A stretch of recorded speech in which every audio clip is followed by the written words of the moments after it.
면역은 이 면자가 면한다는 뜻이에요.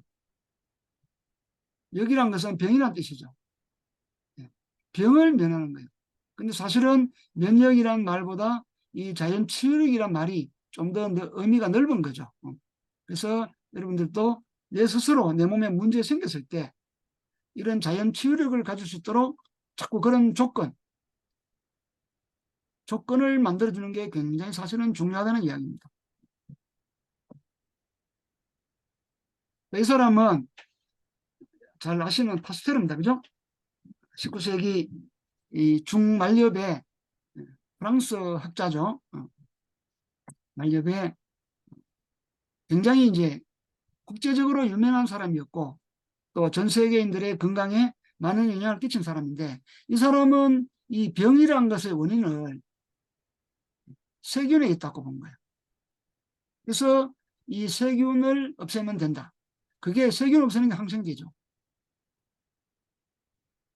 그래서 또는 항생제 개발이나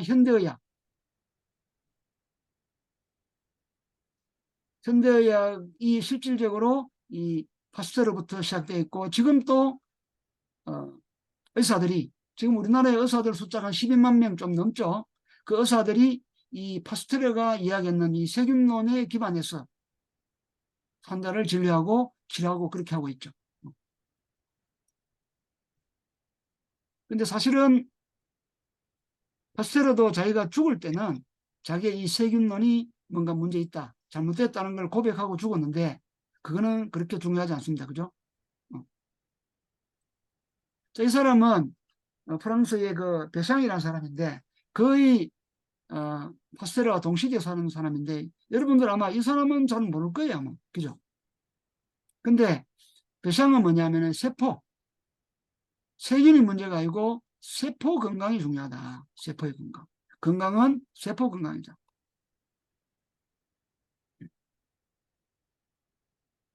아무리 주변에 균들이 많아도 내가 건강하면 된다는 이야기죠. 요 개념이 사실 요즘식으로 말하면은 면역력 이야기고 그 다음에 항상성 이야기입니다. 이 두 사람이 사실은 그 당시에 치열하게 논쟁을 했습니다.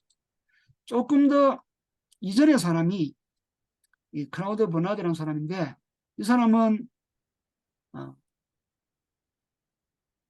생체 내부 환경의 향상성. 그러니까 어, 배상 이야기처럼 세포 건강과 가깝죠.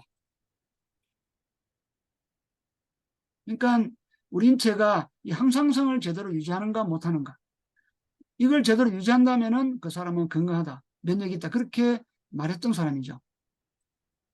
그래서 우리가 건강은 항상성이다. 우리 장복 책자에도 여러분들 52쪽에 보시면 각주에 나와 있습니다. 늘 이 항자가 한자로 쓰게 되면 이렇게 쓰죠. 또 상자도 이렇게 씁니다. 항상 항자, 항상 상자. 이렇게 항상 유지해야 된다 이런 뜻이죠. 그래서 우리가 어떤 약물이나 보조도구의 도움을 받지 않고 체온을 늘 유지해야 돼요. 그죠? 혈당도 늘 일정하게 유지해야 됩니다. 혈압도 유지해야 되죠. 물론 체온도 뭡니까? 기온에 따라가 약간 올라가기도 하고 또 내려가기도 하겠죠. 담도 마찬가지입니다. 식사 때 올라갔다가 나중에 또 정상을 착 떨어지기도 하고 이렇게 기준치가 있잖아요. 혈압도 마찬가지입니다. 우리가 달리기를 하게 되면 혈압이 올라가죠. 밤에 주무실 때는 떨어집니다. 그렇지만은 이 기준이 있다는 게 아니에요. 우리 인체 체액의 혈액이나 혈액, 그 다음에 임파액,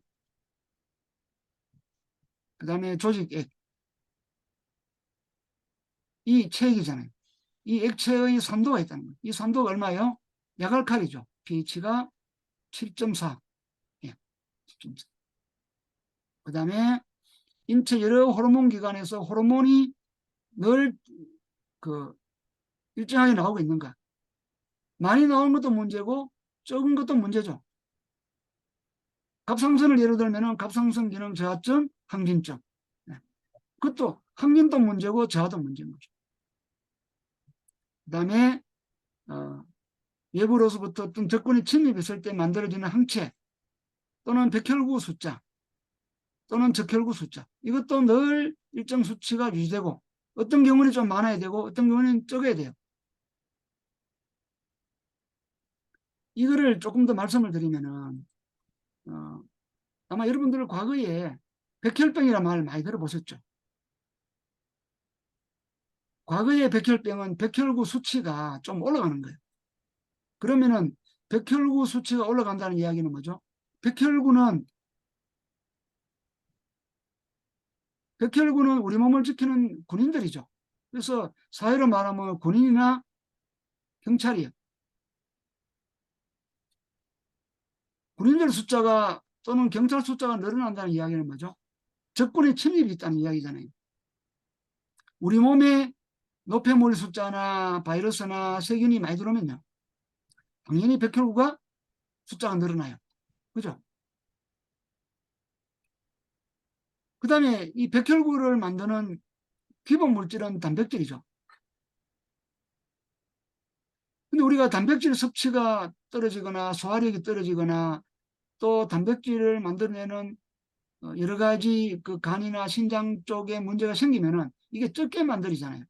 그러면 백혈구 숫자도 떨어져요. 그렇죠? 과거에는 백혈구가 많은 걸 백혈병이라 했는데 요즘은요, 백혈구 숫자가 많아도 백혈구 숫자가 적어도 둘 다를 뭐라 하냐면 혈액암이랍니다. 혈액암.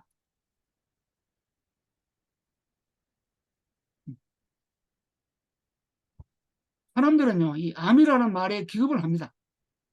암이라는 것은 영어로 뭐 캔서죠. 발음하게 되면은 캔서 되니까 뭔가 인생이 취소되는 것 같잖아요. 한자로 쓰게 되면 이게 입구자가 세 개가 있고 이렇게 매산자가 이렇게 있죠. 입이 세 개니까 많이 먹었다는 이야기죠.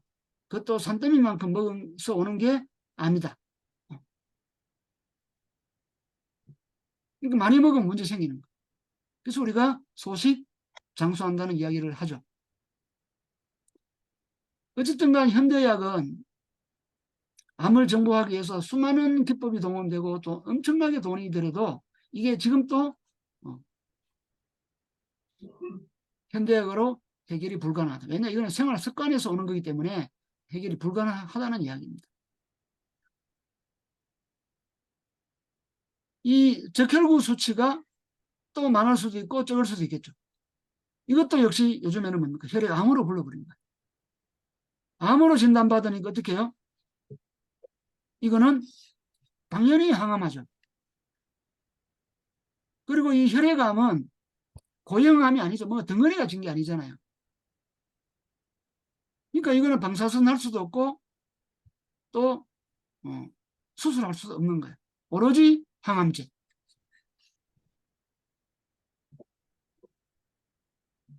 그래서 항암제는 뭡니까? 독이죠, 독. 원래 항암제의 출발점이 독이에요, 독. 그러니까 몸의 문제를 해결하기 위해서 독을 넣는 게 이게 말이 안 되는 이야기잖아요. 근데 의사들은 그걸 하고 있단 말이에요.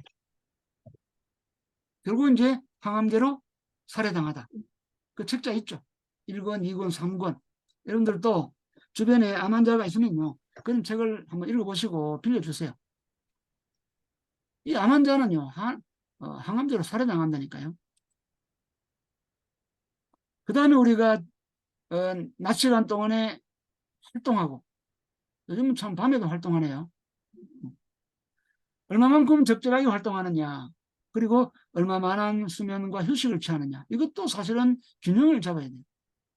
우리 몸은요, 하루 24시간을 2대1로 나눠서 해야 돼요. 2대1로. 1로. 예. 그래서 이게 16시간이고 이게 8시간이에요. 그래서 8시간은 이 수면과 휴식 모드에 들어가야 됩니다. 나머지 8시간은 활동, 긴장 모드죠. 그래서 우리가 이 긴장해야 되고 또 휴식해야 되고 이게 밸런스가 잘 맞춰져야 돼요.